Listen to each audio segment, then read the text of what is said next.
And welcome back, everyone. We are excited about how this day has unfolded so far. The feedback that we're getting is absolutely phenomenal from the value that people are receiving. And we wanted to say thank you all and appreciate you for taking the time to join us today. And now we're going to get into our next panel, which is creating an inclusive entrepreneurship ecosystem. What does that mean? Well, I'll tell you what, why don't we go to people who are a lot more brilliant than I am, and they'll explain. We'll begin with Shadi McIsaac. She's the CEO and co-founder of Owner. Welcome, Shadi. And while we're waiting for her, we would like to invite Danish. She's the CEO and founder of Zensurance. He will be joining us. Welcome. Thank you, Danish, for being with us today for this panel. And now we'd like to introduce Ron Benagbi. He's the founder and CEO of Spring. And Graham Wong, founder and CEO of Loft, and of course, Fatima Zaidi. She's the CEO and founder of Quill. Fatima, you and I are definitely going to have to connect offline afterwards because you got to help me with this microphone. Like, you got to do me justice, man. You got to do me justice. You got to help me Happy to out here. help. Yeah, no worries. I'm all It's- about the White Rhodes microphone. So, right? And are you hearing that, producers over there? She says that this mic isn't good enough. Let's set it up. All right. And now, ladies and gentlemen, we want to introduce our moderator for today's session. It's Eleanor Andretta. Everyone. Eleanor, welcome. Eleanor, welcome, and thank you for joining us today. We'll give you guys an opportunity to briefly introduce yourselves, as all I did was say your name and title. We'll give you guys that opportunity. Thank you for joining our audience today and sharing and investing in them in a worthwhile way. I'll leave you guys to your conversation.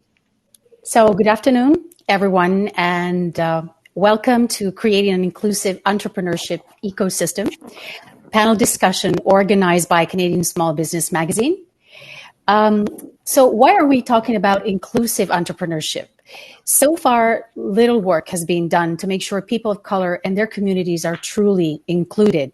In a time of demographic change in Canada, it is essential to include diverse communities in any economic development strategy.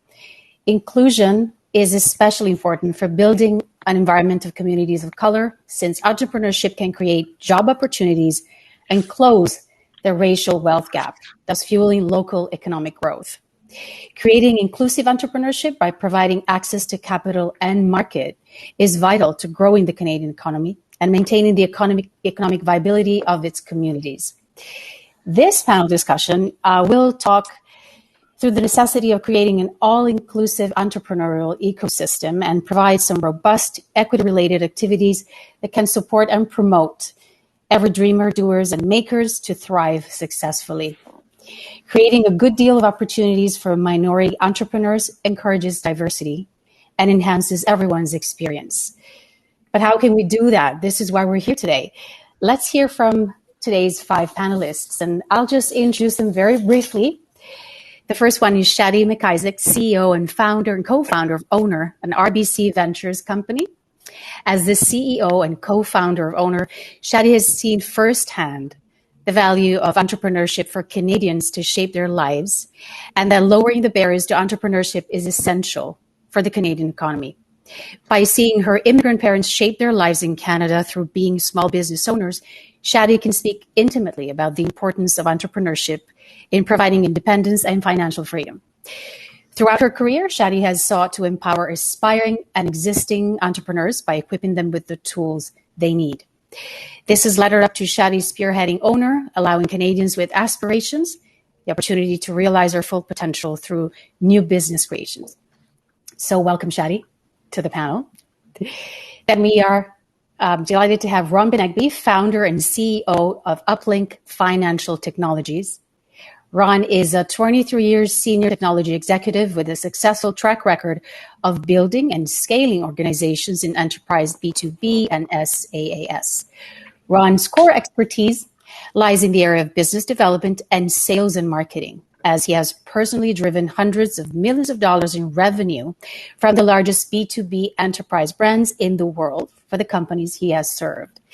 Ron began his career in 1996 working for Carlson Marketing in business development for 4 years, and went on to become co-founder and president of Carlton One Engagement and Global Reward Solutions. Welcome, Ron, to our panel. Thank you.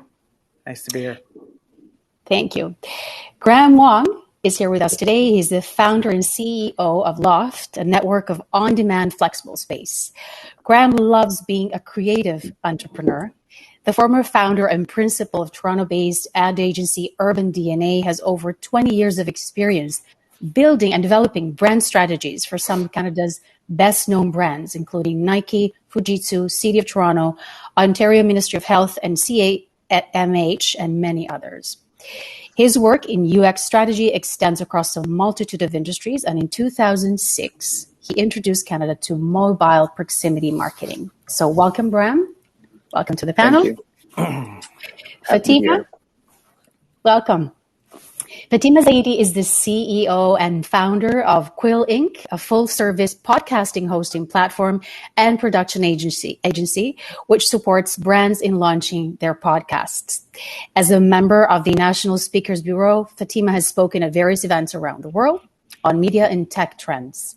In addition to being a commentator for BN and Bloomberg, she is a frequent contributor to the Globe and Mail and Huffington Post and has been featured in publications like Forbes and Entrepreneur. She has won 2 Top 30 Under 30 awards, the Young Professional of the Year by Notable Life, the Women in Content Marketing Award, and one of Flair's magazine's Top 100 Women. Welcome, Fatima. Thank you for joining us today. You. And Danish Yusuf is the founder and CEO of Zensurance, a Canadian technology company revolutionizing the property and casualty insurance space. Danish is a former leader in McKinsey & Company's digital insurance practice, supporting insurance clients globally on defining their digital strategy. Before McKinsey, Danish was a software architect and developer at IBM Canada, covering everything from mainframe development to web development. In 2018, he was named by Canadian Underwriter as one of the top 10 brokers under 40 in the property and casualty industry. So welcome, Danish. Thank you very and much. Welcome to all our amazing panelists. Let's dive into the discussion with the first question, because I'm looking forward to hearing from you guys today. So we mentioned diversity. It's a huge word. Everybody throws this word around, but we could say that it's easier said than implemented. So when it comes to entrepreneurship, what does diversity mean to you? Happy to kick this one off. Sure. One of my favorite sort of quotes from the industry is diversity is being invited to the party, but inclusion is being glad that you're there. We all know that we need more women in tech and business. We know that we need more minority engineers and LGBTQ representation at the executive level. And it's statistically been proven that the more diverse we are, the more likely we are to come up with groundbreaking and cutting edge ideas. But for some reason, our most innovative industries like tech are still our most homogenous. For me personally, as a founder, diversity is working with people from different backgrounds with different experiences and working styles. And, through that, I've been able to get a very different perspective. And as a founder, I would say that it's helped me make better decisions and really drive a high performing culture at Quill. So that is how I would succinctly describe what diversity means to me. But very, curious and open to hearing what are my fellow panelists think. And I'll throw it over to maybe Shadi. Sure. Thank you for that, Fatima. Yes. Thanks, Fatima. Listen, I would say from my perspective, entrepreneurship is a pathway for individuals to be a change agent in their own life. And I think it's really independent of your starting point. So, you can be a newcomer starting from scratch. You can be, part of individual communities of color, and you're looking to make a change in your life, like a new grad, new to retirement, new to parents. And I think independent of all of that, in the context of entrepreneurship, for me, diversity means just having a platform, a service, a product, or what have you, where, all the profiles I talked about, but more importantly, those individuals who wouldn't otherwise have access or be able to pay for, different ways of accessing these services and resources to be able to engage and participate in entrepreneurship. So, one of the reasons I have a lot of heart for services like Owner, and you mentioned this at the beginning, Eleonora, but it's really like a service that provides simple, accessible, affordable service when entrepreneurs are starting out. It's a little bit of evening evening out the floor in terms of getting started and making sure you have access to the tools, resources in a way that makes sense for you. And really, what happens is the business owners and the businesses end up reflecting the sort of the makeup of the very diverse Canadian population that we have. This is very interesting. You both brought up different aspects. So we're talking about diversity, and already we have so many angles. And so, does anybody else want to add anything to this? I wouldn't mind, maybe just adding to this. When I think about diversity, I think that you mentioned at the start that we take diversity and we think of it as a concept, but it's not necessarily as easily implemented. I think in many cases we look at diversity and we disconnect it from the human experience. And the human experience is one where, many different backgrounds, many different belief systems can coexist. And so for me, diversity means not only for myself in terms of how I navigate my journey, but how the people that I'm interacting with, their approach to diversity. Can they be an active participant? Because I think it's a dialogue. It's a sort of a coming together of minds, and it has to happen from both sides. And it does require negotiating where people are willing to, in some cases, relinquish some of their privilege, right? And accept that the other groups can actually participate for the inclusion that Fatima referenced. Yes, you're. Yeah. Dennis, go ahead. It's a great point Graham makes. I'll pick up on one thing that Fatima also said, that I think DE&I, diversity, equity, and inclusion is something business owners should do because it's the right thing to do. Everybody deserves a shot at having the opportunities that all of their peers have. And I think so that's something people should do because it's the right thing to do. There have been studies, as Fatima mentioned, that diversity likely improves the business outcome. And the part of diversity that I want to add to that is diversity of thought. And sometimes people will look at diversity of background, ethnicity, et cetera, as equivalent to diversity of thought. And sometimes it is, but it's not necessarily the same. So I'd add that one extra attribute to diversity, which I think is quite important when you're running a small business that has lots of opportunities, lots of things to evaluate, and you want to make sure you don't have blindfold when you're making decisions. Mm-hmm. Thank you for that. This is very interesting. And I think what you just said is leading to my second question, which is, yes, these are all good intentions. And of course, you all had you all believe in diversity and pushing forward in this direction. But what are the challenges that entrepreneurs have to face every day? Graham's referring to the team, the right team. People have to be on board. What do you think are the challenges that entrepreneurs like you have to face on a day-to-day basis to really implement that idea? What do you think could make it difficult potentially? Is that directed to myself, anyone? Or yes. to anyone? No, anyone? Yeah, it's like the problems, right? And say, okay, this is what I would like to do in my company, but maybe you've already encountered these problems or challenges. Maybe you've already seen how difficult it is to bring something, from the concept to reality.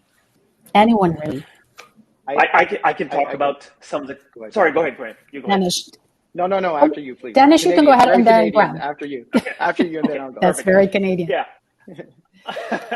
I can talk about some of the challenges that I personally faced, and I think everybody would agree that it's an important topic and one that you should focus on. One thing that I've personally struggled with is the definitions of diversity, as we just talked about. We have a diverse panel and we all had different definitions of it. So just understanding what are you really working on? And part of the challenge is maybe it's everything you're working on, and which makes it really hard. So that's the first thing I'd throw out.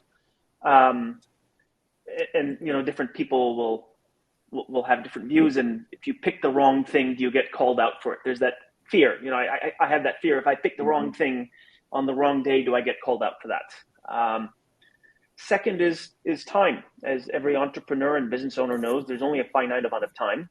You have a lot of competing priorities, of which DE&I is one. How do we figure out how much time to allocate to one initiative versus another? How should it ebb and flow? And so that's something constantly on my mind. And that is made most challenging by the third thing I'm going to say is this isn't something you do once and it's done. You don't have, like in most things in business, you have targets and you have goals and you measure, is your revenue going according to plan? If it is, great. Is your marketing spend and efficiency going to plan? Great. There isn't any specific number or metric that you can put to this initiative. And it's a journey and you're always getting better. There's always expanding definitions and you always want to be better than yourself. And so all these three things combined makes it really hard to figure out how do you plan your efforts. That's very interesting, Danish. Thank you. Graham, you wanted to add something? No, Dinesh, I mean, that was fantastic. That was great. I have nothing to add. I think also just a lack of resources. I mean, Danish mentioned that timing can definitely be a bit of a constraint. At Quill, we have 70% of our team being female identifying and great representation for BIPOC and LGBTQ, but our First Nations diversity and representation is almost non-existent. And, I think diversity is very nuanced and complex. There's so many different verticals to focus on. And sometimes it's also just not knowing where can you go and recruit from a diverse talent pool. And I know that there are specialized services like Bloom, which help you recruit candidates that you're looking for with certain intentions in mind. But, Bloom is definitely not a cost-effective way of going about the solution. So unless you're a Fortune 300 to 500 company, I think like finances and budgets can also be a bit of a constraint. These are all very interesting points. And Danish, what you said about diversity of thought, we refer to as psychological safety in the workplace. Like, are you really free? Do you feel free to express your point of view, or do you think that you will be frowned upon or people will judge you? So that's also really important, I guess, the diversity of opinions in workspace. And sometimes that is already hard in itself to get, which leads me to a more specific question about marginalized communities. We touched on that briefly, but how can we make it easier for entrepreneurs from marginalized communities to start and grow their businesses? What do you think? Well, Ron. I can jump in on that. I think it's my turn. Yeah, what I'd say is just access to fair, ethical credit and funding. I'll share a quick story. I'm a serial entrepreneur, but first and foremost, I'm an immigrant. We came to Canada in the early 70s. We were poor.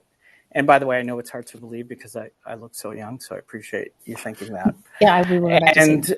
Yeah, and my dad was baking bread at night just to put food on the table, and he went to a bank in 1973, and he asked him for a small business loan, to which the banker told him, and I'm paraphrasing, Mr. Benegby, we have specific lending criteria here for small business. Unfortunately, you don't fit within those criteria. However, I believe in people, and here's $5,000. And my dad was able to take $5,000 in 1973, start a small business, which turned into a medium-sized business. And that really set the stage for my mom doing something similar about a year later. So I often think about if we didn't get a local community branch manager who had a little bit of discretion in terms of how they allocate credit, who just took a flyer on my dad because my dad didn't fit into that box, where would we be? Where would we have been as a family? Would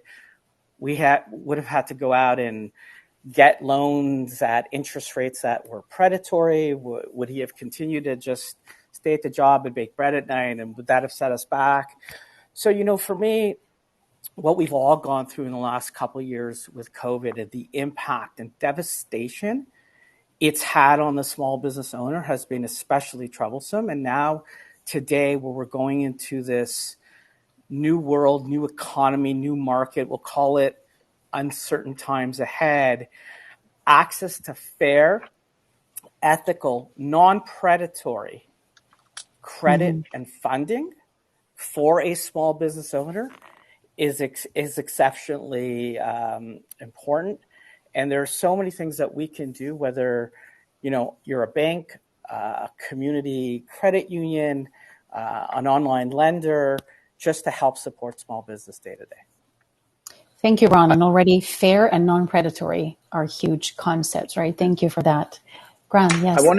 I wanted to add to what Ron said because, that concept of fair is such a critical component of this. I mean, not just fairness to access to funding and financing and the mechanisms and tools to propel your business, but what Dinesh said at the beginning, it's the right thing to do. So in your recruiting practices, just how we coexist as a community, whether it's businesses interacting, it's looking for the fairness in that transaction. And, whether it's you're bringing on resources or you are trying to figure out what your next business deal is going to be. It really is about the fairness. I think that's critical. And that's been a big challenge for communities, marginalized communities, is the lack of fairness. Yes, And I would say that the Canadian government in particular has a lot of resource and grants for marginalized communities, but they can be often very difficult to navigate. What I think is needed is intentional responses to systemic issues facing these marginalized groups. For example, it's one thing to say you'll get, a pool of funding if you're a female identifying led business applying for a government contract. But if the government procurement processes are so complicated that small businesses can't really navigate them, it's not really going to translate into change. And so really looking for solutions that will help move the dial forward for small businesses and not just lip service. And I can think of an example from this year where I won't name any names, but there's a grant that we applied for and we got. It was for $25,000. So, great. It definitely would have been really helpful, but the process was so complicated and time consuming, and they made you work so hard for it. And it's almost as if they didn't want to give you the money. And by the end of it, I was like, I will pay you to let me not continue moving forward because the money is not worth the time and effort and the back and forths and calls and complicated processes that we've had to navigate. So it's yes about making funding accessible to small businesses, but also with the intention of making it a streamlined and simple process. And often the effort doesn't stop when you get the grant. We've gotten a few, and you have quarterly and annual updates and things like that. So it's not just a matter of access, it's a matter of making it actually possible to get to those funds. And talking about access, we mentioned that, we touched on this, but so how can we make our entrepreneurship ecosystems more accessible for everyone then? Chadi? Yeah, Eleanor, I'll maybe kick us off here. So Ron talked about it in the context of his father, but some of the most common barriers for Canadians who are looking to start their business is money for the upfront costs, and or like just knowing how to start or where to start. So we hear it a lot from our customers in terms of, it's very easy to feel alone. There's not necessarily a network to lean on or a lot of resources to draw on. And so I think one of the ways that we've thought about making it accessible as an ecosystem is leveraging technology to be able to afford our service at a lower cost in terms of starting a business, getting registered. And this is typically something that a business, it's really done through a professional, it's costly, it's timely, or there's hours of navigation required from government resources, like Fatima just talked about it. So it's not just having it available, but having an accessible process. So it's like reachable, right? From that perspective. And I think, beyond that, some of the things that we think about is, okay, now that we've helped you start, how do we continue to be a partner for you in making it accessible to continue? So I guess maybe a tangible example is really helping your business stay compliant, especially if I think about some of the communities or some of the segments that we're focusing on. Just even knowing that maintaining a compliant business at least sort of lessens the burden of non-compliance and what it can entail, I think is, one of the ways in which we can create a more accessible entrepreneurship ecosystem. Thank you, Chadi. Thank you for that. Does anybody have other ideas about making this ecosystem accessible? That's key. It's up there and it sounds amazing, but then how do we allow people to actually access it and then thrive? This is actually not connected to funding, but it's something that we borrowed from Netflix, which is their parental leave policy. So prior to this panel starting, Shadi and I were chatting about how it can be really difficult if you're a new parent, and also a small business owner, like how to make it a fair and even playing field across the board, and just making sure that you don't have to continue to make sacrifices and you can have it all at the same time. And so in 2015, Netflix implemented this policy where new parents are allowed to take unlimited parental leave in the year after the birth or adoption of a child. And it also allows you, not only is it an unlimited leave policy, but it permits parents to work like part-time if they desired, and alternate between work and leave throughout the first year. And they also receive their normal pay and benefits in terms of a top-up. And not only was it a super progressive policy that we ended up adopting here at Quill, by offering it to both parents, but to all employees, it helps take away the stigma that women generally are the ones who need to step away from their roles, and it gives both parents equal opportunity to spend time with their newborns. And so this isn't really from a funding angle, but really thinking about inclusivity and making it a supportive ecosystem for people with families as well. That's a very interesting point, making it accessible for families, for women. That's amazing. And I think that also creates trust in a company, creates a climate of trust, knowing that you recognize that you're being seen for who you are outside of your workplace as well. Which brings me to the next question. Do some organizations have a better record of building trust within this ecosystem than others? Sure, I can comment on that. And I think the right answer is there's a diversity of institutions out there. One thing that we've adopted, going back to a point of diversity of thought, and I'll tie it back to trust. One of the core things that we talk about at our company is strong opinions, but loosely held. So we want everyone to voice their opinion no matter what it is. Even if it's directly to me on Slack, I hold a monthly AMA and I tell folks I'll be more upset if you don't share it with me than it could be a really good idea that I didn't know about.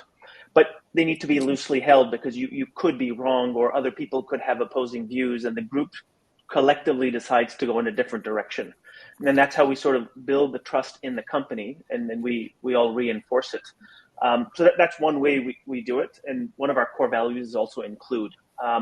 But bringing it back to an earlier point, lots of surveys around employees and ecosystems valuing diversity in companies, and people will flock to those companies that demonstrate the right types of values according to them. I think there'll be companies across the spectrum. Companies will do what they want to, and employees, partners, vendors will basically vote with their dollar. And you can read reviews, you can talk to employees, present and former. You can do all of those things to find the right companies that appeal to your values. The best companies will float to the top, and the rest, either we will hear about them in some Netflix documentary, or better yet, we won't hear about them. We won't hear about them at all. Yeah. Anybody would like to add something? I think, these are all interesting points, and it's so interesting because the more we talk about the ecosystem, we really see how it truly is an ecosystem. There's a lot of elements, and it's not just about implementing one, but all of them. And there's psychological safety and diversity of thought, and then inclusion, and then access. There's a lot at stake. So this is why I love panels like these. What do you think? Are there gaps in services provided by organizations within the local ecosystem, do you think? I'll jump in on that. I'm going to stay on the whole funding angle, and I'm going to pick on the banks. And while my father got a loan in 1973, and that was like, you either get a loan from a bank or you go to the guy with the brown paper bag in the alleyway. That was what was going on in 1973. At least I've been told. But the banks today haven't changed all that much with how they evaluate funding for small business. Traditionally, they've been doing it like the same way since the early 1800s. Give me your financial statements that are self-reported, self-assessed, and we know most individuals aren't great bookkeepers. Let me incorporate a credit score which, by the way, statistically has been proven does not work on small business. And let me make a lending or a credit decision based on that. Well, most small business owners, like I said, they don't have great books. They probably have a middling credit score at best. A lot of them are new because of what's happened over the last couple of years. Access to this fair, ethical credit is a problem. Thankfully, what we've seen in the ecosystem over the last few years, Canada being a little bit behind markets like the US, are these great neobanks or online lenders who are now providing access to capital in a much more fluid way, where you can literally go online in 10, 15 minutes, get a loan, or get a corporate expense card. There's a little plug for Carrie, by the way. So there are definitely new opportunities and new mediums out there. And I would simply encourage the banks, the traditional banks, to look at other ways and other points of data and points of information that go beyond traditional accounting records and credit scores that can help them truly understand and evaluate the credit risk and credit worthiness of that small business, because there are so many no's out there that should be yeses. And certainly if we can help some of the banks look at things just through a different lens, I think that would be good for all, as more That's and more an interesting point. these Very entrants interesting. Maybe just to add to this one, I would say we talked about it a little bit, but I think governments as well as an organization, I think there's definitely an opportunity to, as we think about grants, I think, yes, we want every business to come forward, have a thoughtful business plan, a business model, and equally have a level of accountability for how they spend the grant money.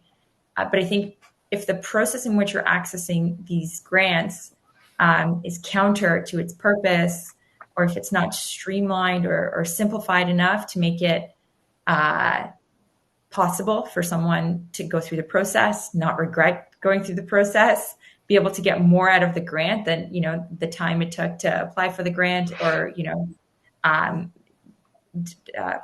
report on the process of the grant, as Danish had mentioned. I think there's a real opportunity there to close some of the gaps. Thank you for that. It's we're talking about gaps, right? And we are seeing that there's quite a few. Would you like to add anything else to this? This is interesting because we talked about banks and funding. Because of course, where do you go if you're a small business if you don't have funding? So we have to go back to basics and see that kind of resource is accessible. A few of you touched on COVID-19 and what has happened over the past 2 years. So this last question is about that, although it's a little bit wider. But how are you enabling the skills of your staff remotely? I'll weigh in here. Our entire business was accelerated by COVID because it was all about flexible workspace, on demand. People can rent by the hour. We don't have leases. We don't have contracts. I'm not giving a plug for the business, even though I'm here doing that. But our entire team is remote. Has always been remote from the start because of the nature of our business. And this was 5 years ago. We leverage technology. We leverage sort of the reality of the environment that we're navigating now, where our team, our CEO is from Halifax. I'm in Toronto. Our teams are spread across the GTA. So it's just about leveraging technology, leveraging, a lot of the services that help to support teams. We have partnerships with, software and technology platforms that facilitate mindfulness, just really the human side of contact. And we leverage that for the team. Yeah, I think this one's a work in progress for sure. I would say that our entire company is across North America, and every day it's like Mm-hmm. finding so much of my time is spent making sure that everyone feels connected and engaged beyond the usual flying in everyone for quarterly events and town halls and constant Mm-hmm. Slack conversations. I would say that like on a larger scale tactically, there's a lot that can be done. But I think also making sure that people feel unified and united from a social cause perspective, and that they feel like the business is putting their people before profits. And so I would say that just like authentic leadership, I think is key in making sure that you're putting your employees first every day through not only your policies, but also the kind of support systems and mentorship and growth opportunities that you're putting in place. I think that there are a lot of perks to being remote. You save a lot of time, productivity, lack of overhead. People, have a really great way of, at least I find, like saving time on morning commutes. But at the same time, it's also not being able to get that face time with your colleagues every day. So you almost have to give them a bigger sense of purpose. Mm-hmm. Yeah, I'll add to that. I think the purpose comment, Fatima, is awesome. And Mm-hmm. I know a few of our employees have come over they were stable, well-paying, better paying jobs than what we could offer as a startup. And the whole social purpose about what we're doing at Uplink really mattered to them. But just building on that, COVID was really tough. It was like a real grind. I mean, I was on this couch for 2 years. I mean, that's a long time to be on a couch. I mean, really. So we've really tried to focus on things like mental health and how do you improve that? What are some of the things that you can do to help yourself and others, both individually and then collectively as a group, to not go crazy, to make sure that you stay sane, while your kids are throwing eggs at the TV screen and you're on a conference call. Then of course your dog is trembling because it's thundering outside. So that's what we've tried to do, is just understand that we're all human, we're all unique, and mental health is a big component of ensuring that we're all productive and ultimately satisfied in what we do day to day. Thank you Yeah, for that. I can add to that. I think Sure. our whole company started 6 years ago, and the mindset was buying insurance was sort of like a very painful, tedious interview between the business owner and the insurance broker. And it's not transparent, you may not trust it, and then all of a sudden you get a policy document and that's it, right? So that's like the analogy. The analogy would be conflating orientation and onboarding, where orientation is basically, here's the company, go work. And onboarding is a very methodical, calculated plan over multiple months to get you into the company, meet everybody, understand the values. And so we put a lot more emphasis on the onboarding part during COVID because we couldn't be there with people in person. We're now pretty much 100% remote. So there's a lot of emphasis on the onboarding with dedicated external coaches, formal mentorship program. You join and then your calendar is filled with meetings for the first 6 weeks for all the people you need to meet. So a lot of emphasis on that first 3 months. That's amazing. And I think, we find that we always come down to the human element. Even myself as a coach, I do a lot of mindfulness training, and I'm thinking this is something that people have been asking for more and more. Even people who were maybe in the past a little bit skeptical, they were saying that has nothing to do with my well-being, but it's something that, it's out there, it's there. And as long as you remember that we are human, no matter what happens, I think we have the key to move forward. It's about remembering that. So thank you for sharing that.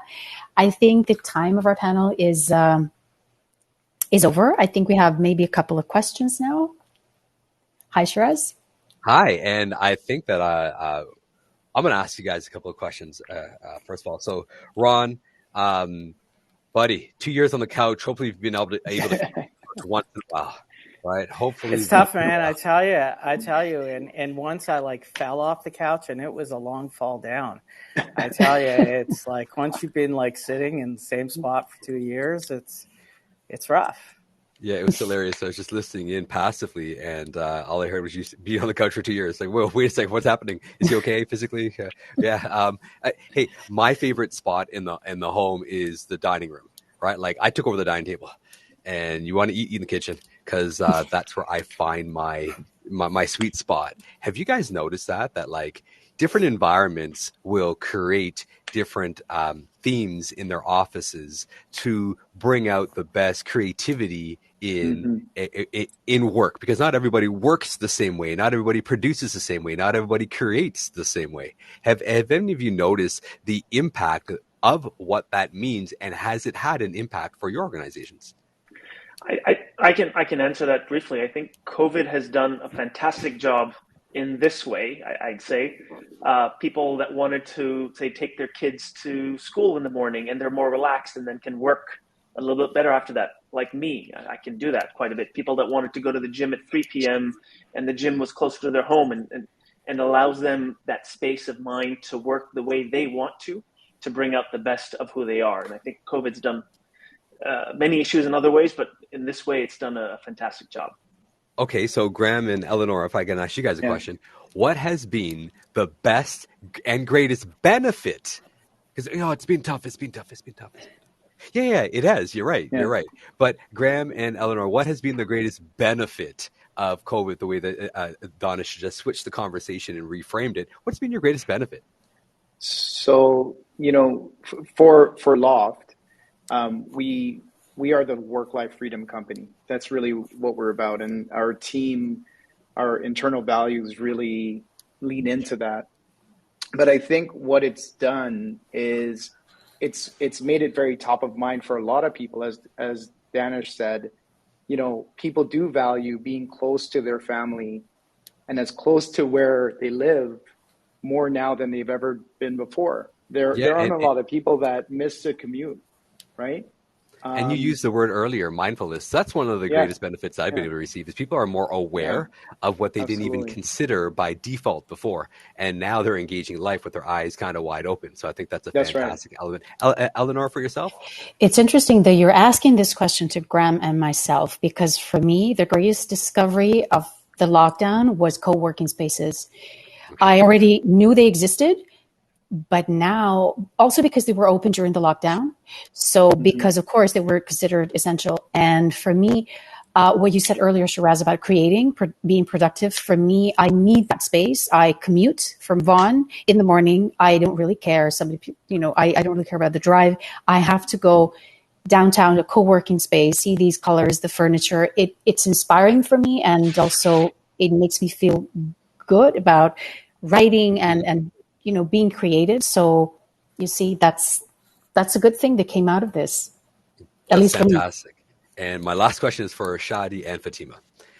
Who is your ideal client? Who is the person that you serve and serve well, right? I'm not asking for an elevator pitch, right? I'm asking you to describe that person who, when they tap into your resource, when they plug into Quill, what will they hear, pun intended, right? So Fatima, if we can start with you. Yeah, I'm like trying not to laugh because like my default answer in my brain was Yeah. clients who pay the bill.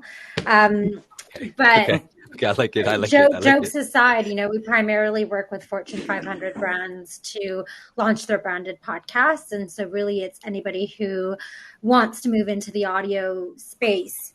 And I guess like the silver lining of the industry or the pandemic for us was that it moved the entire industry remote. So prior to COVID, we were relying on studio space for podcast production, and the pandemic really forced everyone to start using technology and softwares to mimic being in studio. And now the entire industry globally has moved online, and now you are not prohibited by geographic boundaries. You can record from anywhere in the world, wherever you are, on the go. And that just means that our hosts, our guests, our producers, our staff, everyone can basically have the flexibility of tuning in from wherever, and that gives us a broader talent pool to also tap into. So I sort of answered the last question that you asked, Eleanor, which was what was the silver lining, but also our ideal client base is typically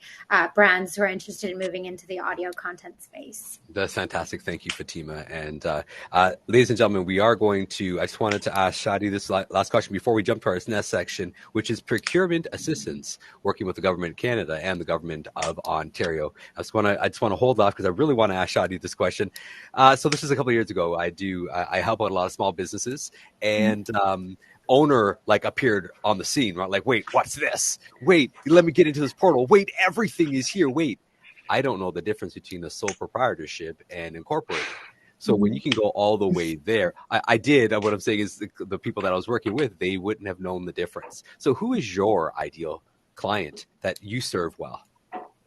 I would say, hands down, why I love owners so much is that our ideal client really is a lot of the micro small business owners and the solopreneurs across Canada. So I'm incredibly proud that we can service all of them.